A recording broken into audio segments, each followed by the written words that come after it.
farm things. We drinking farm things. Oh, hey there, Sam.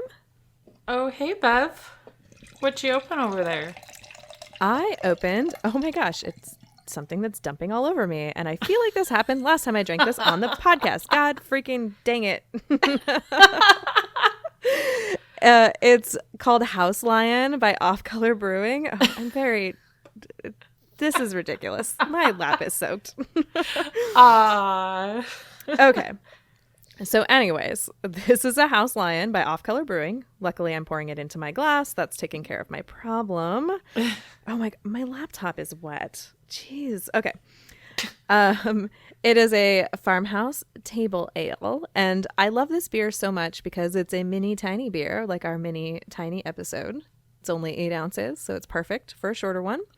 And the secret ingredients in this beer are Pride, free boxes, and a type of yeast that I can't pronounce.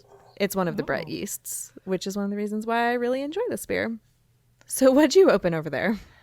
So I opened a canned wine. It is Prophecy Pinot Noir, and it has notes of ripe cherry, strawberry, hints of spice and vanilla with a smooth finish, and I'll describe it as buttery. It's kind of rich for a Pinot Noir. But not bad. Not bad at all. That sounds delicious. And luckily yours didn't pour all over you like mine. No, it did not. It made it all in the glass.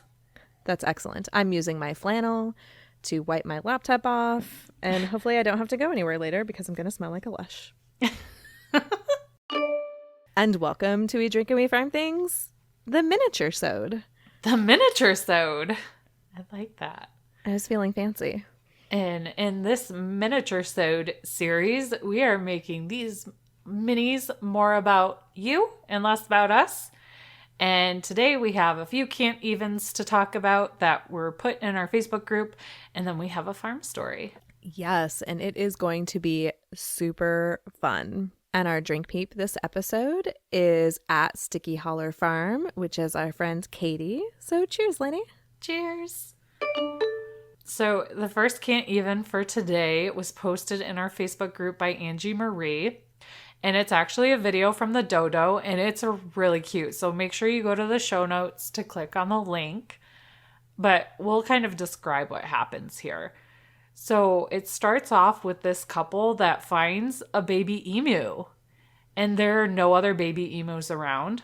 So this baby emu runs into this lady's arm, and she takes him home and names him Ernie.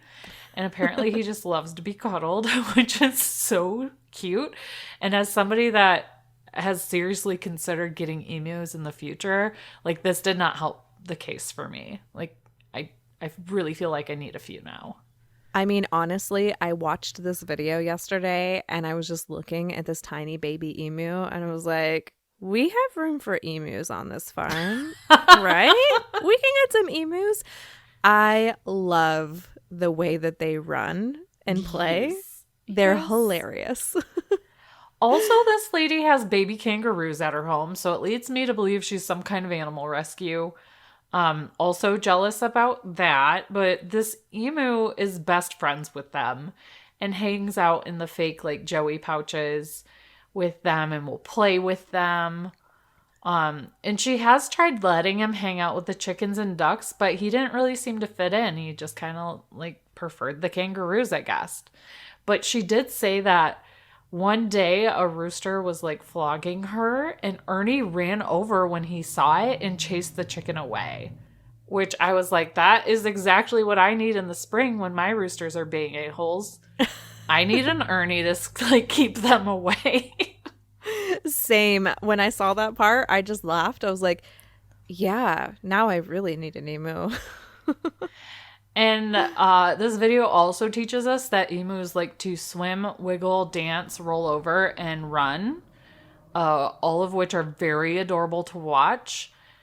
And then it goes a year later, and he looks a lot different, but he still loves the water and hanging out with the older kangaroos. And he's still doing his swim, wiggle, dance, rollover stuff. So, I mean, even when he was bigger, I was still like, yeah, I kind of feel like I need one of those. Yeah, and he wasn't a ridiculous size either. No. Always thought that emus were going to be like the size of ostriches, which if you've Oh, ever been no. next to an ostrich, they are giant and also terrifying and will eat your cell phone if you point it too close to them. At least that's what the tour bus guide tells me. That's funny. But he was only like still just barely like above knee height, even at like full size. Yeah, and emus, I just Googled it. It takes them 6 months to be about full grown. More so, like, you'll get a good idea of how big they are 12 to 14 months, but they don't reach sexual maturity until 2 years old. Oh, So, I mean, maybe, like, once Ernie gets the hormones, he won't be as pleasant to be around. I don't know, but the video from the dodo is just adorable regardless of that. So we'll just stick with the fantasy here of an adorable emu. I like sticking with the fantasy because the hormones ruin everybody. Children. They do. Baby goats, roosters, Yes. probably emus. And like side can't even tangent. It was really fun that we picked this one because I posted that one of the emu playing in the sprinkler Oh, just yeah. a few days ago. That was so cute. And when I saw the way that it like ran around and like got into the water and then avoided the water and then like danced with the water, I was like, yeah, that's exactly what I look like while I'm playing in the sprinkler. So this emu is totally my spirit animal. And I'm sure that emu that is your spirit animal probably eats arugula. Yes, for sure. Absolutely. So our next Can't Even is from our friend Mike G over in the Facebook group. And he told us all about the ghost cow of Michigan Highway 28. Dun, dun, dun. And I was like, ghosts and farming? Like, Ooh. can it get any better than this? What a fun combination. It really is. And it turns out that this cow has a Facebook page. And this cow is also super fascinating because I guess the folklore behind the cow is that she was an escapee from a farm that sold all of their cows and she somehow got left behind and wandered off. Oh, Right? poor cow. Kind of sad. And she's an all-white cow, which is why they call her the ghost cow. And she apparently lived along this specific stretch of Highway 28 for like 5 years before she was finally captured and rehomed last year. Yeah, and our friend in the group, Mike, who posted about it, said that drivers would catch glimpses of her at night and some would even talk to her. So it's kind of like was a cool thing that this cow was out there doing that. But it's kind of remarkable at the same time. It was getting salt by licking the road in the winter, and it would find all of its food year-round, even in the winter where the snow is 2 to 3 feet deep. And they're also in a heavily populated predator area. So there are like black bears and like wolf packs. So it's pretty remarkable that cow made it on her own for like 5 years. Yeah, and we're going to put some links to the Facebook group or the Facebook page for the ghost cow of M28. So even though she's captured, I think they're still planning on updating the Facebook page because she was taken in by someone that actually like had interest in her that lived in the area. So she's still going to remain locally. But there's also going to be a link to like the local group for that area of the UP, because if you do a search for ghost cow in that group, and it's not a private group, so you don't have to be a member to do this, you are going to find so many really fun just like snippets of people running into this ghost cow and being like, what the hell? I just saw like a giant white cow in the middle of Highway 28. What is this? Is this some kind of ghost cow? And someone will comment and be like, well, actually, we do call it the ghost cow. And of course, there's lots of the, like neighborhood rantings of, well, we've got to get this cow under control because we're afraid that a car is going to hit her, which is a legit concern. Nobody wants to hit livestock on the road because it can be extremely dangerous. But there's also a lot of really positive things about her on there. Like people would go out there specifically to see if they could have a sighting. And there's some really fun like clips of people putting their phones on their dashboards. And like she's standing in the middle of the road licking the licking the line, getting her salt. And then they'll like beep at her and she'll look up and then she'll run off like off the road. So she was a very polite ghost cow also. And I'm glad that she's found like a permanent home. I think that's super cool. Yes. I mean, it's got to be pretty awesome to have the ghost cow too. Yeah, I'm not going to lie. If there was a ghost cow in Ohio, it would definitely be living in my pasture with Percy and Herc. So the other one, I felt like this was kind of cheating, but it was too good not to share. Bev actually posted this, I believe, on or around Valentine's Day. Yes. Yeah, and the title is "The First Valentine's Day Involved Lots of Goat Skin." And my brain immediately went to like, what was goat skin used for, like condoms or something? But that's far from the case. So Valentine's Day likely started in ancient Rome, and it was called the Festival of Lupercalia, and it was held from February 13th to the 15th to celebrate fertility. So I was close, but what they were actually doing was that the men were sacrificing a goat and then whipping women with those fresh goat skins as a sign of love. And people actually believed that the practice would increase fertility. Whether it did or not isn't known, but it did decrease the goat population in Rome. Yeah. How bizarre. Super bizarre. And want to know something even odder? So that was emailed to me. Like apparently it was some sort of advertisement or interesting like piece of news that someone like put in their newsletter. I wish I could remember which company it came from because I'd be super fascinated to remember that, but I don't. I took a screenshot of it with my phone really quick and threw it up in the group, and I was so sad that I had noticed it like on Valentine's Day, so I couldn't actually use it for the Cant Even for the episode that released that day.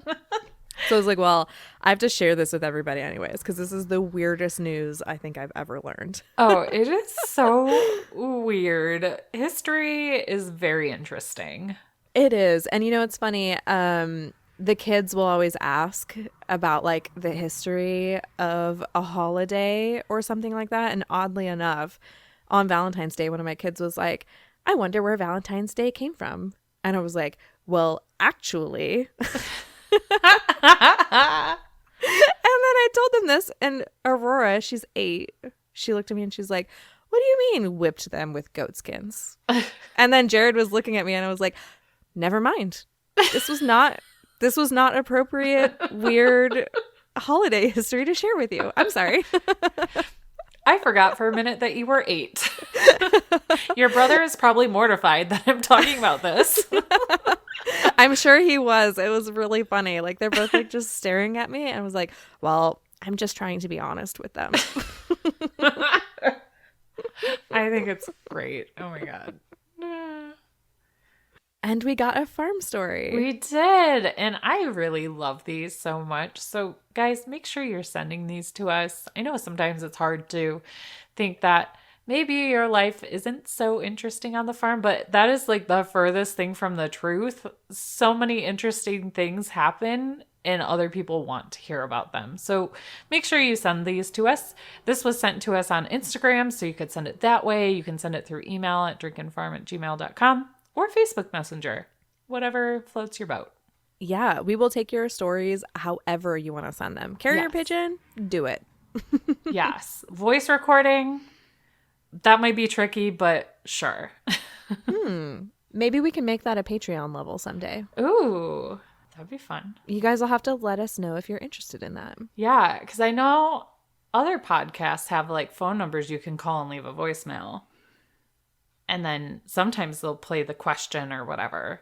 So maybe that could be in our future someday. If you don't feel like typing it out, maybe we'll do that. But let us know first that that's something you guys would actually want.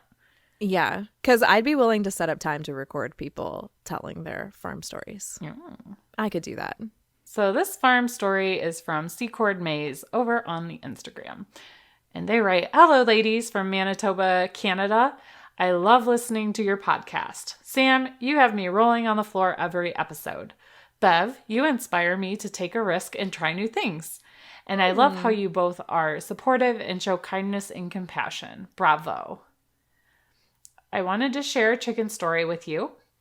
When I was a kid about 100 years ago, my grandma and my step-grandpa got a bunch of chicks from a student at the University of Manitoba who was doing some type of experiment. They had injected the hatching eggs with a dye, and the chicks were all different colors. It was like a batch of Easter chicks, blue and green and purple and pink. To a little kid, they were magical. Those chickens grew up and lost their colorful fluff, but I still loved them.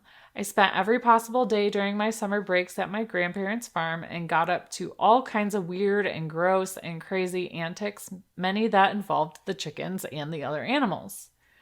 My favorite chicken at the farm was named Susie. She was one of the original Easter chicks. Susie only had the lower half of her beak, as she had an unfortunate accident where her top beak was lopped off in one of my grandpa's traps. Oh, no. Yikes. She was the sweetest hen and loved me to lug her around and sing to her while she made her contented toading noises.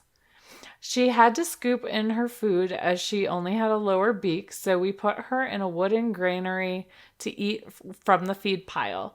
Sometimes we would forget about her and remember after dark and have to go and carry her to the coop. The wonderful old hen made me into a lifetime chicken lover, and I am happy to say that this spring I'm getting some chicks of my own to raise for eggs and to have around our corn maze. I can hardly wait. I might have to name one Susie. Cheers, from Shelley Secord. So cute. That was so cute. Yeah. I didn't know that you could dye baby chicks by injecting color into the eggs. That's really interesting. Yeah, I actually saw some like that when I was in Australia at a petting zoo. It was really bizarre. I'll have to see if I can dig up the picture. But they were like older. They were like mature silky bantams by the time I saw them. So I'm not sure if they did something else to them, but I've definitely heard of that before. Oh, that's so interesting. Yeah, I'm not sure if it's totally considered ethical or not these days, but it's kind of cool to look at. I won't lie. So, I mean, I've seen people like spray like that chalk color, like on their silkies and stuff to make them rainbowy. And it's just like some people do that with dogs too. Like I've seen poodles, like chalk dyed different colors because it's kind of harmless on them. So maybe that's a fun idea for some colorful chickens also. Yeah, I would never be able to actually like inject dye into eggs though. First of all, I feel it sounds like I would screw that up real fast. Exactly. I don't have a steady enough hand for that. This is why we're not surgeons. Yeah. Chalk dye some chickens though. I can handle that. Yes. Yeah. So be sure and send us your farm stories if you haven't yet. I mean, that one was a lot of fun. Thanks so much for sharing that with us. I liked it. So just some housekeeping and announcements before we sign off this mini-sode. Be sure and hit the subscribe button and download the episode when you listen. And leave us a review over on Apple Podcasts to possibly be entered into a monthly drawing. And do us a favor and share this episode over on the Instagram in your stories and tag us at Drink and Farm because we'll send you a promo code just for that episode that's good for a percentage off in our merch shop. And make sure you take a look at the show notes for links to our social media, the merch shops, and the Cant Evens we talked about today, and some other fun things. Yes, and until next time, guys, drink, farm, and give zero clucks. Bye, guys. Bye. We drink things, we farm things, we drink and farm things. This time of year, the weather is deciding if it's still winter or if it's spring, which can do some interesting things to the smells and pests on your farm. First Saturday Lime is our go-to natural organic pest control. It helps keep the bugs away and helps soak up ammonia and the stink in your coops and barns. First Saturday Lime can be used year-round and is something we always have on hand at our farms. With so many uses, you really can't go wrong using the safe organic lime. Go to firstsaturdaylime.com and use code DRINK at checkout to get 20% off and free shipping.